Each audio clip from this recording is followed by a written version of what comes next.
جن لوگوں نے اللہ کے راستے میں وطن چھوڑا پھر قتل کر دیے گئے یا مر گئے، یقیناً اللہ انہیں ضرور رزق دے گا، اچھا رزق۔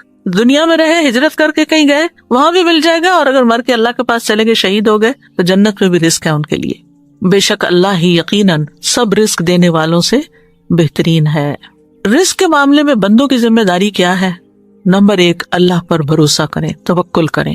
رسول اللہ صلی اللہ علیہ وسلم نے فرمایا اگر تم اللہ پر اس طرح توکل کرو جس طرح حق ہے تو وہ تمہیں اس طرح سے روزی دے جیسے وہ پرندوں کو دیتا ہے، صبح کو وہ بھوکے اٹھتے ہیں اور شام کو پیٹ بھرے ہوئے آتے ہیں۔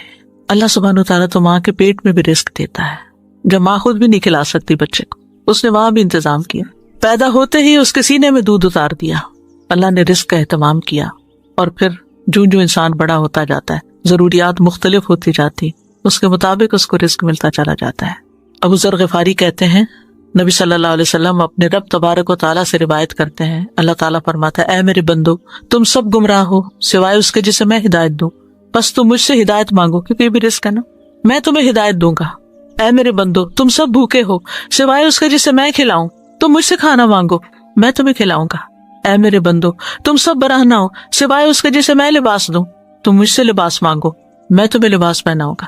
یعنی یہ بیسک نیڈز ہے انسان کی، جن میں نمبر 1 ہدایت ہے، اور پھر اس کے بعد کھانا اور کپڑا، یہ انسان کی بیسک نیڈز میں سے ہے۔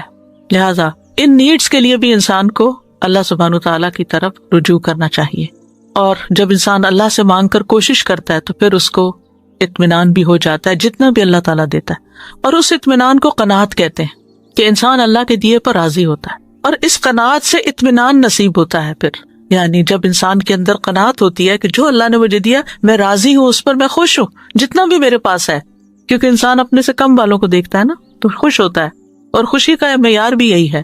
انسان اگر اپنے سے اوپر والے کو دیکھے گا تو کبھی خوش نہیں ہوگا، لیکن مشکل یہ ہے کہ انسان سب کچھ بھی لے کے خوش کیوں نہیں آج، کیونکہ انسان صرف ضرورت کا نہیں چاہتا، ضرورت پوری ہو جاتی ہے تو راحت چاہتا ہے، یعنی کہ کمفرٹیبل لائف ملے۔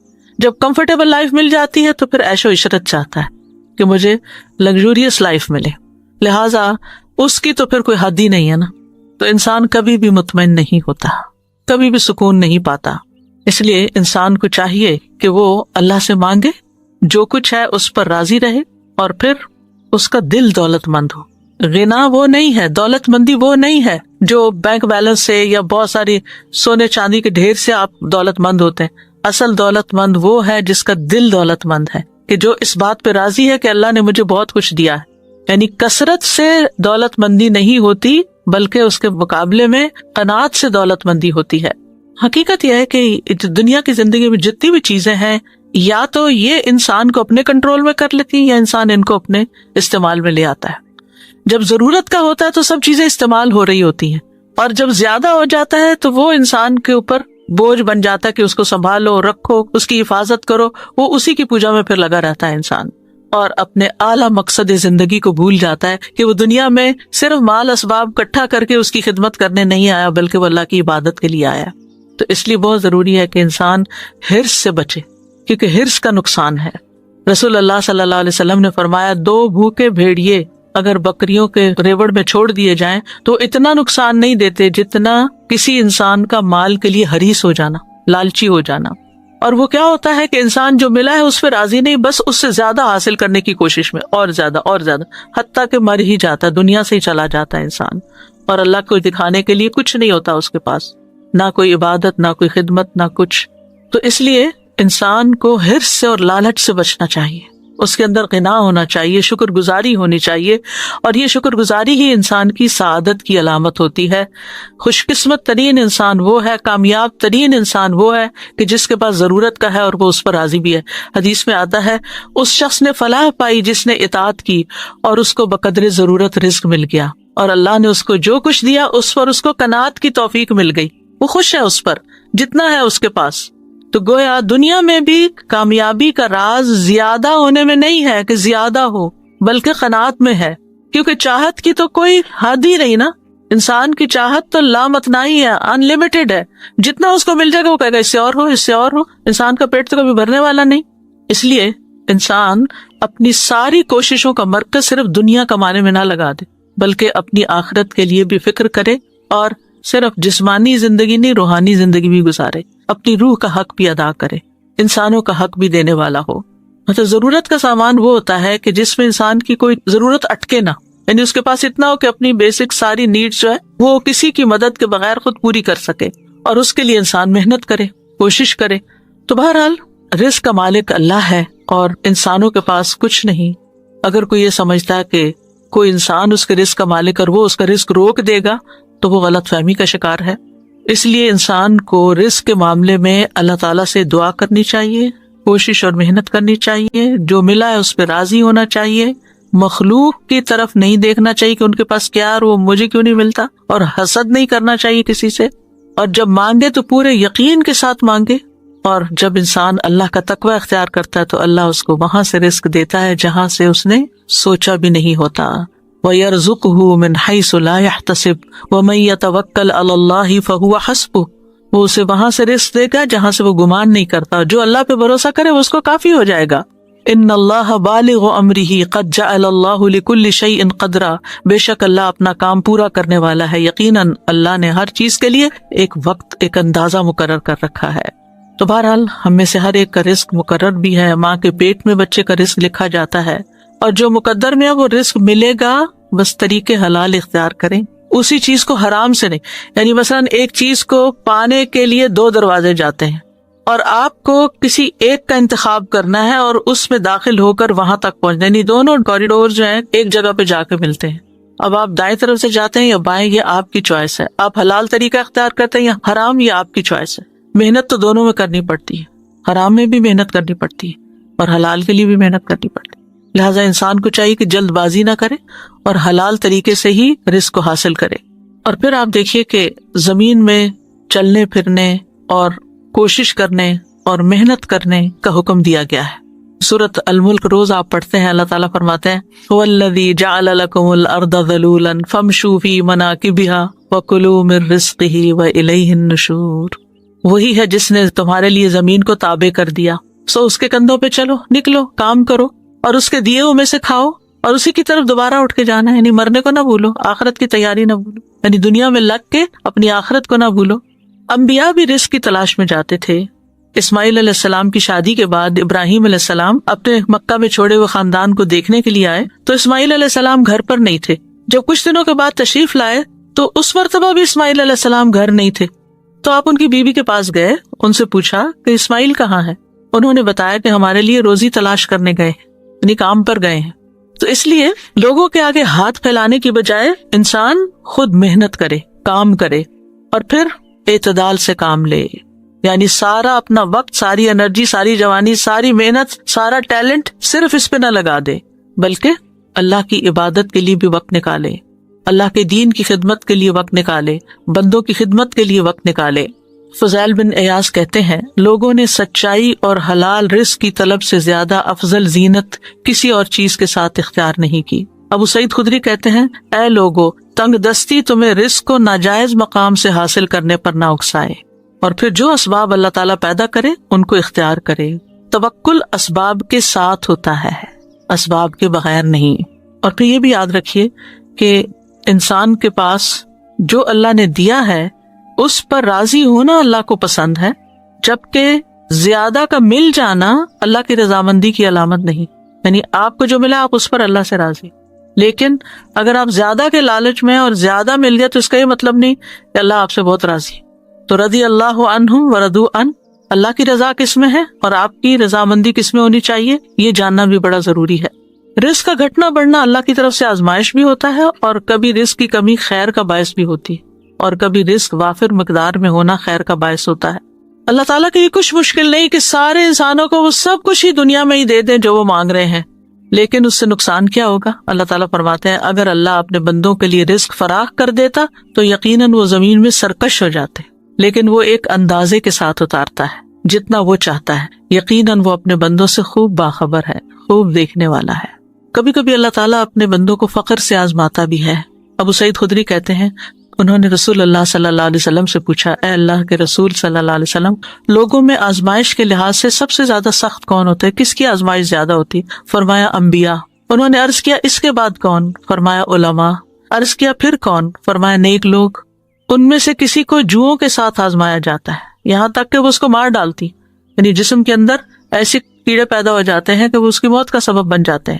کسی کو فقر سے آزمایا جاتا ہے، یعنی غربت سے آزمایا جاتا ہے، یہاں تک کہ وہ چھوٹی سی قمیص کے سوا کچھ نہیں پاتا، حالانکہ وہ بہت نیک ہوتا ہے، چنانچہ وہی وہ پہن لیتا ہے۔ ان میں سے کچھ لوگ جن کو اس طرح کی تکلیف دہ آزمائشوں سے گزارا جاتا ہے، وہ اس آزمائش پر بہت خوش ہوتے ہیں بنسبت اس شخص کے جو کچھ دیے جانے پہ خوش ہوتا ہے۔ کیوں خوش ہوتا؟ آزمائش آ گئی اللہ کی طرف سے، جیسے ایوب علیہ السلام پہ آئی تھی، اللہ سے ناراض نہیں تھے، وہ کہتے تھے یا اللہ پہلے میرے بیوی بچے بھی تھے اور میرے مال اسباب بھی تھے، ان کے لیے مجھے وقت نکالنا پڑتا تھا، جب میرے پاس کچھ نہیں رہا تو میرا سارا وقت تیرے لیے ہو گیا، اب تو صرف میں اور تو ہے۔ تو وہ اس پر زیادہ خوش تھے، حالانکہ بہت تکلیف میں تھے۔ تو کچھ لوگ تکلیف آنے پر بھی اللہ سے بڑے راضی ہوتے ہیں اور خوش رہتے ہیں۔ نبی صلی اللہ علیہ وسلم کو آپ دیکھیں، اللہ تعالیٰ کے پسندیدہ ترین بندے تھے، لیکن اکثر وقت فاقوں میں گزرتا تھا۔ ایک صحابی کہتے ہیں میں نے رسول اللہ صلی اللہ علیہ وسلم کو دیکھا، آپ سارا دن بھوک کی وجہ سے بے قرار رہتے تھے، یعنی بعض اوقات ایسے دن بھی آتے تھے خراب کھجور تک نہ پاتے تھے جس سے آپ پیٹ بھر لیں۔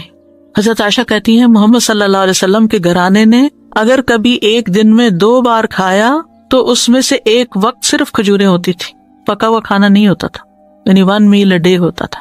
تو بہرحال یہ تو اللہ کا فیصلہ ہے، جس کو جتنا چاہے دے اور جس کا جب چاہے اپنی حکمت کے تحت کم کر دے۔ لیکن آج چونکہ ہمارا موضوع رزق میں کشادگی کی دعائیں ہیں، تو ہم مختصراً دیکھ لیتے ہیں کہ دعاؤں کے علاوہ وہ کون سے اسباب ہیں جو رزق بڑھانے کا سبب بنتے ہیں، جن سے رزق میں اضافہ ہوتا ہے۔ تو اس میں پہلی چیز ہے ایمان اور تقوی اختیار کرنا۔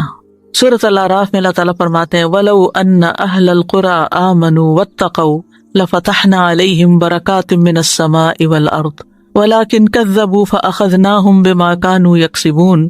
اور اگر واقعی بستیوں والے ایمان لے آتے اور بچ کر چلتے، تقوی اختیار کرتے، تو ہم ضرور ان پر آسمان اور زمین سے بہت سی برکتیں کھول دیتے، لیکن انہوں نے جھٹلایا تو ہم نے انہیں اس کی وجہ سے پکڑ لیا جو وہ کمایا کرتے تھے۔ تو ایمان اور تقوی سے رزق آتا ہے۔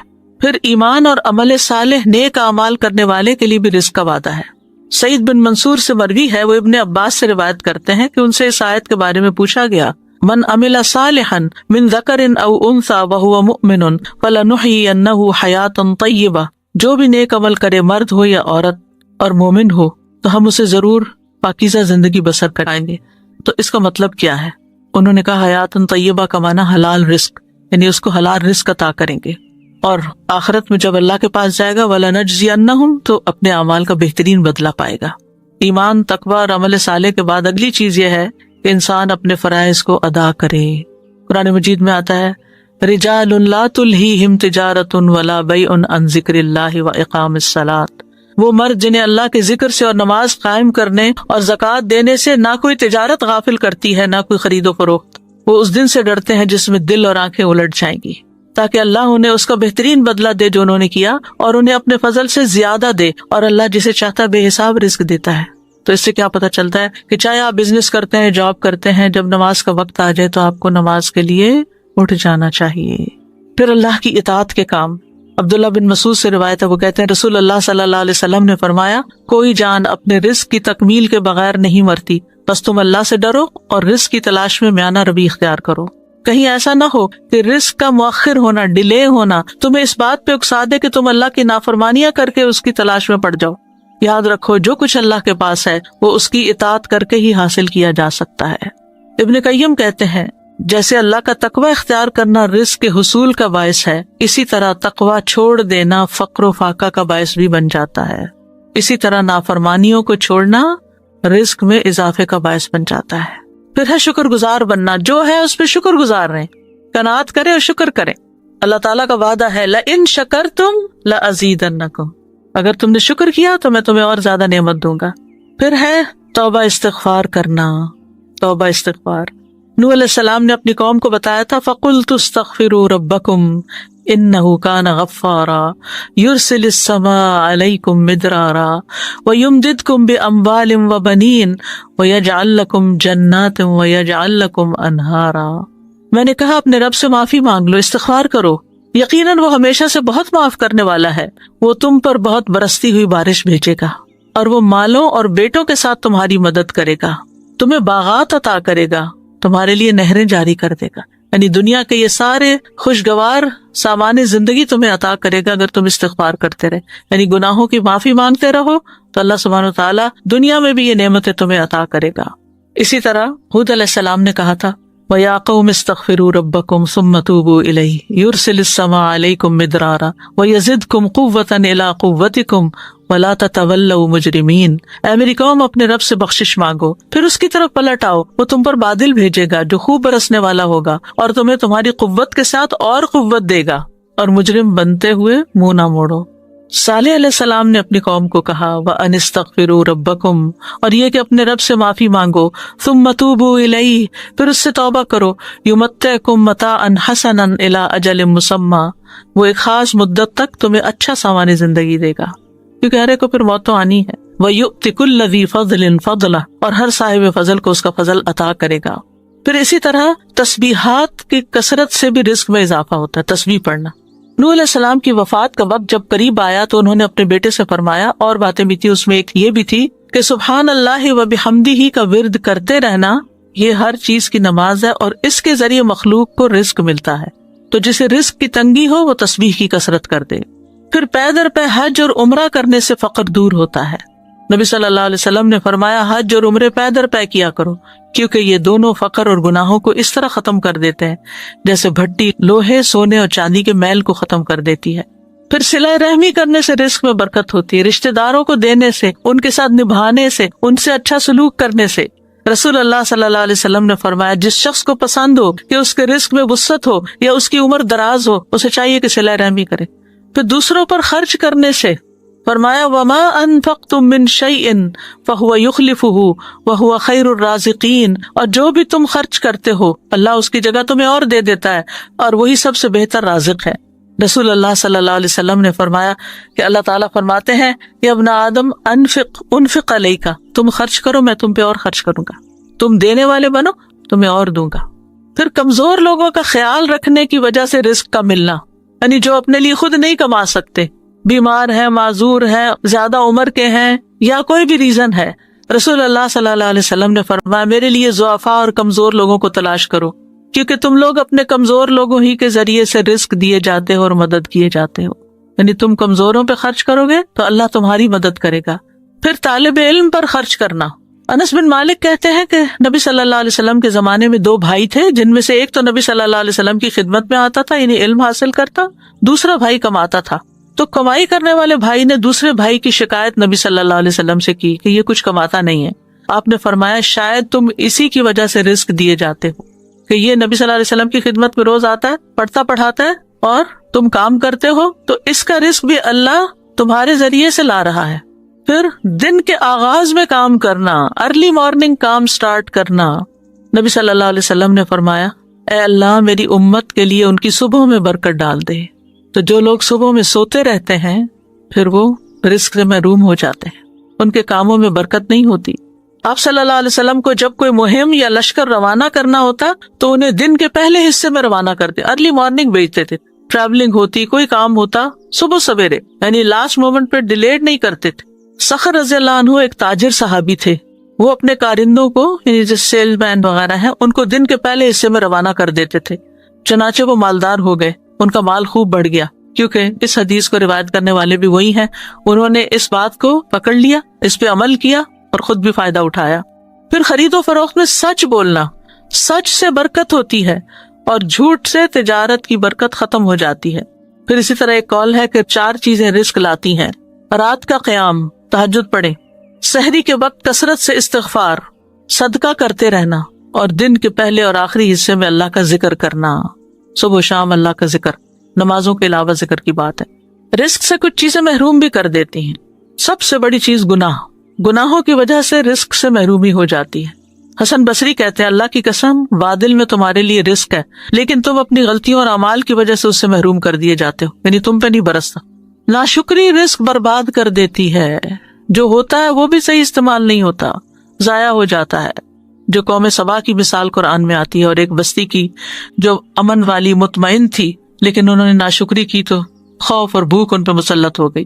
پھر خرچ نہ کرنا، دینا نہیں کسی کو، استعمال نہ کرنا، صرف جوڑ جوڑ کے رکھنا۔ حضرت اسما کہتی ہیں ایک مرتبہ رسول اللہ صلی اللہ علیہ وسلم میرے پاس سے گزرے، اس وقت میں کچھ گن رہی تھی اور ناپ رہی تھی. آپ نے فرمایا اسما گن گن کے نہ رکھو ورنہ اللہ بھی تمہیں گن گن کر دے گا.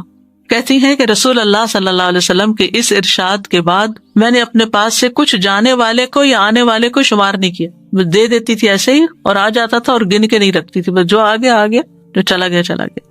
اور جب بھی میرے پاس اللہ کا کوئی رزق ختم ہوا اللہ نے مجھے اس کا بدل عطا کر دیا. پھر خرچ نہ کرنے سے مال ضائع ہو جانا. ابو ہریرہ کہتے ہیں نبی صلی اللہ علیہ وسلم نے فرمایا کوئی دن ایسا نہیں کہ جب بندے صبح کو اٹھتے ہیں تو 2 فرشتے آسمان سے نہ اترتے ہوں. ایک فرشتہ کہتا ہے اللہ خرچ کرنے والے کو اس کا بدلہ عطا کر، اور دوسرا کہتا ہے اللہ روک کر رکھنے والے کے مال کو ضائع کر دے. پھر اسی طرح ہر آنے والا بچہ اپنا رزق لے کے آتا ہے، اس کو قتل کر دینا، ختم کر دینا رزق کا دروازہ بند کرنا ہے. پھر قطع رحمی کرنا. رسول اللہ صلی اللہ علیہ وسلم نے فرمایا جس نیکی کا اجر بہت جلدی ملتا ہے وہ صلہ رحمی ہے. یہاں تک کہ کچھ گھرانوں کے لوگ فاجر و فاسق ہوتے ہیں لیکن جب وہ صلہ رحمی کرتے ہیں تو ان کے مال بڑھ جاتے ہیں، ان کے افراد بڑھ جاتے ہیں. پھر اسی طرح لوگوں سے مانگنا. رسول اللہ صلی اللہ علیہ وسلم نے فرمایا جو شخص ایک مرتبہ مانگنے کا دروازہ کھول لیتا ہے اللہ اس پر تنگ دستی کا دروازہ کھول دیتے ہیں، یعنی اس کو محتاج ہی کرتے ہیں. یعنی صرف دوسروں کے مال پر نظر رکھنا، دوسروں کی کمائی پر زندگی گزارنا اور صرف ان ہی کے مال پہ توقع رکھ کر خود کچھ نہ کرنا، اس سے انسان کے اندر جرأت اور حوصلہ ختم ہو جاتا ہے، اس کا کانفیڈنس ختم ہو جاتا ہے. اور پھر آخر میں ہے دعائیں. سب سے پہلی دعا تو یہ ورزقنا وانت خیر الرازقین. اسی طرح اللہم ورزقنی. نبی صلی اللہ علیہ وسلم نے فرمایا جب تم اللہم ورزقنی کہو گے تو اللہ تعالیٰ کہے گا میں نے رزق دینے کا فیصلہ کر لیا. پھر اللہم اغفر لی وارحمنی وعافنی وارزقنی. اے اللہ مجھے بخش دے، مجھ پہ رحم فرما، مجھے عافیت دے، مجھے رزق عطا فرما. ایک صحابی کہتے ہیں کہ نبی صلی اللہ علیہ وسلم کے پاس کوئی شخص آ کر عرض کرتا یا رسول اللہ صلی اللہ علیہ وسلم جب میں اپنے رب سے دعا کروں تو کیا کروں، کیا کہوں؟ تو آپ نے اس کو یہی دعا سکھائی کہ بخشش مانگو، رحم مانگو اور عافیت مانگو، رزق مانگو. تو آپ دیکھیں کہ جب اللہ تعالیٰ کی رحمت آتی ہے تو ہر طرح کی خیرات و برکات آ جاتی ہے، اور جب عافیت ہوتی ہے تو ہر طرح کے فتنوں سے انسان محفوظ ہو جاتا ہے، ہر طرح کی آزمائشوں سے بچ جاتا ہے. اور جب رزق آتا ہے تو انسان بے نیاز ہو جاتا ہے، فقر سے بچ جاتا ہے. بہت ہی خوبصورت دعا ہے. اسی طرح ایک اور دعا میں آتا ہے اللہم اغفر لی وارحمنی واہدنی وارزقنی. ایک اور ورژن یوں ہے، یہاں ہدایت کا اضافہ ہے. پھر ہے اللہم انی اسألک علما نافعا ورزقا طیبا وعملا متقبلا. حسن بصری کہتے ہیں علم 2 طرح کے ہیں، زبان کا علم اور دل کا علم. بس دل کا علم نفع بخش علم ہے اور زبان کا علم اللہ کی طرف سے ابن آدم پر حجت ہے. علم نافع وہ ہے جو بندے کے اندر سکینت اور اللہ کی خشیت پیدا کر دے، اور صرف زبان پر ہی علم کا ہونا، صرف باتیں کرنا جو ہے وہ علم نافع نہیں ہوتا کہ آپ کو بہت ساری باتیں پتہ ہے لیکن آپ کرتے کراتے کچھ نہیں، عمل کے وقت زیرو ہے. اور رزق حلال طیب جو انسان محنت سے کماتا ہے، اور خبیث وہ جو انسان حرام سے لیتا ہے، اور مقبول عمل وہ جو خالص اللہ تعالیٰ کی رضا کے لیے کیا جاتا ہے. اگلی دعا ہے اللہم انی اعوذ بک من الفقر والقلۃ والذلۃ واعوذ بک من ان اظلم او اظلم. اے اللہ میں فقر و فاقہ، قلت اور ذلت سے تیری پناہ میں آتا ہوں، کیونکہ فقر و فاقہ قلت اور ذلت لاتا ہے، اور اس بات سے تیری پناہ میں آتا ہوں کہ میں کسی پہ ظلم کروں یا مجھ پہ کوئی ظلم کرے. رسول اللہ صلی اللہ علیہ وسلم یہ دعا کیا کرتے تھے. دعا اصل میں کیا انسان کی تڑپ کا اظہار ہے. انسان کسی چیز کی بہت خواہش کرے اور پھر وہ لوگوں کی طرف دیکھنے کی بجائے اللہ سے مانگے. تو جب انسان اپنی پوری توجہ اللہ سبحانہ تعالیٰ کی طرف کر دیتا ہے اور پھر جو اس کے دل کی باتیں ہوتی ہیں وہ زبان سے نکلنا شروع ہوتی ہے تو یہ سب سے بہترین دعا ہوتی ہے. اور جو شخص حقیقی معنوں میں محتاجی سے بچنا چاہتا ہوگا پھر وہ ضرور یہ دعا کرے گا کہ اللہ تعالیٰ مجھے فقر سے بچانا. اور پھر جو شخص ذلت سے ڈرتا ہوگا وہ بھی یہ دعا کرے گا کہ اللہ ذلت سے بچانا. اور اسی طرح قلت سے بھی کہ اللہ، جیسے کہتے ہیں پنجابی میں لوڑ کی تھوڑ نہ ہو، یعنی جو چیزیں ضرورت ہے وہ کم نہ پڑے. اور پھر اسی طرح میں کسی پہ ظلم نہ کروں اور کوئی مجھ پہ ظلم نہ کرے. بہت ہی خوبصورت دعا ہے. یعنی نہ میں کسی کے حق میں زیادتی کروں، نہ کوئی میرے حق میں زیادتی کرے، نہ میں لوگوں کی نگاہوں میں ذلیل ہوں کہ وہ مجھے حقیر جانے اور مجھے ذلیل و خوار کر دے. پھر دعا ہے لا الہ الا اللہ الواحد القہار رب السماوات والارض وما بینہما العزیز الغفار. نہیں کوئی معبود برحق مگر اللہ جو اکیلا اور زبردست ہے، آسمانوں زمین اور ان دونوں کے درمیان کی تمام چیزوں کا رب ہے اور غالب اور بہت بخشنے والا ہے. حضرت عائشہ فرماتی ہے کہ نبی صلی اللہ علیہ وسلم جب رات کو بھوک کی شدت کی وجہ سے کروٹیں بدلتے تھے تو یہ دعا پڑھا کرتے تھے. اللہ تعالیٰ کی صفت القہار اس میں بیان ہوئی ہے جو ساری مخلوق پر غالب ہے، اور العزیز کہ جو کامل عزت کا مالک ہے، زبردست ہے، غفار جو بہت زیادہ گناہوں کو بخشنے والا ہے۔ تو یہاں پر آپ دیکھیں کہ ایک طرف توحید کا بیان ہے اللہ تعالیٰ کی، اور دوسری طرف اللہ تعالیٰ کی صفات ہیں۔ پھر ہے اللہم اکفنی بحلالک عن حرامک واغننی بفضلک عمن سواک، اے اللہ اپنے حلال کے ذریعے حرام سے میری کفایت فرما، اور اپنی مہربانی سے مجھے اپنے علاوہ ہر ایک سے بے نیاز کر دے۔ اصل میں مومن کا اعتقاد یہ ہے کہ رزق اللہ کے ہاتھ میں ہے، یہ ہمارا یقین ہونا چاہیے، وہی انسان کے لیے مقدر کرتا ہے، اور مومن اللہ سے ہی رزق حلال کا سوال کرتا ہے کہ انسان حلال کو اختیار کرنے کی طاقت کے باوجود اگر حرام کی طرف جاتا ہے زیادہ کے لیے، یا اس کی خواہش ہے یا لالچ ہے، تو وہ دعا کرے اللہم اکفنی بحلالک عن حرامک، اللہ جو حلال تو نے مجھے دیا ہے میرے لیے یہی کافی ہو جائے کہ میں حرام رستے اختیار کروں، یعنی حرام سے مجھے بچا لینا۔ وَأَغْنِنِي بِفَضْلِكَ عَمَّن سِوَاكَ، اور اپنے فضل سے غنی کر دے کہ مجھے کسی کے آگے ہاتھ نہ پھیلانے پڑے، اپنی ضرورت کے لیے کسی کا محتاج نہ ہونا پڑے۔ پھر ہے اللہم انی اعوذ بک من زوال نعمتک وتحول عافیتک وفجاءۃ نقمتک ومن جمیع سخطک، اے اللہ میں تیری پناہ چاہتا ہوں اس بات سے کہ دی ہوئی کوئی نعمت چھن جائے، یعنی جو میرے پاس ہے اس میں سے کچھ چلا جائے میرے ہاتھ سے، یہ ایسا نہ ہو۔ تیری دی ہوئی عافیت پلٹ جائے، یا اللہ ایسا نہ ہو۔ کوئی ناگہانی عذاب آ جائے، یا اللہ ایسا نہ ہو۔ اور تیرے تمام غصے سے تیری پناہ چاہتا ہوں۔ تو نعمتوں میں دین و دنیا دونوں کی نعمتیں شامل ہیں، اور تحول عافیتک یعنی صحت کی حالت بیماری سے نہ بدل جائے کہیں، اور فجاءۃ نقمتک کہ اللہ تعالیٰ اچانک تیری پکڑ نہ آ جائے کہیں۔ پھر ہے ایک اور دعا اللہم بارک لنا فیہ وارزقنا منہ، رسول اللہ صلی اللہ علیہ وسلم نے فرمایا اللہ تعالیٰ جس کو بھی کھانا کھلائے تو وہ یوں دعا کرے اللہم بارک لنا فیہ وارزقنا خیرا منہ، اے اللہ ہمارے لیے اس کھانے میں برکت ڈال اور ہمیں اس سے بہتر کھانا عطا فرما۔ پھر ایک اور دعا ہے اللہم بارک لنا فی ثمرنا وبارک لنا فی مدینتنا وبارک لنا فی سائنا وبارک لنا فی مدنا، اے اللہ ہمارے لیے پھلوں میں برکت عطا فرما، ہمارے لیے ہمارے مدینہ میں برکت عطا فرما، اور ہمارے لیے ہمارے سا میں برکت عطا فرما، اور ہمارے لیے ہمارے مد میں برکت عطا فرما۔ پیمانے ہیں یہ دونوں کہ اللہ یہ ساری چیزوں میں برکت ہو، اور نبی صلی اللہ علیہ وسلم نے مدینہ کی برکت کے لیے دعا کی تھی۔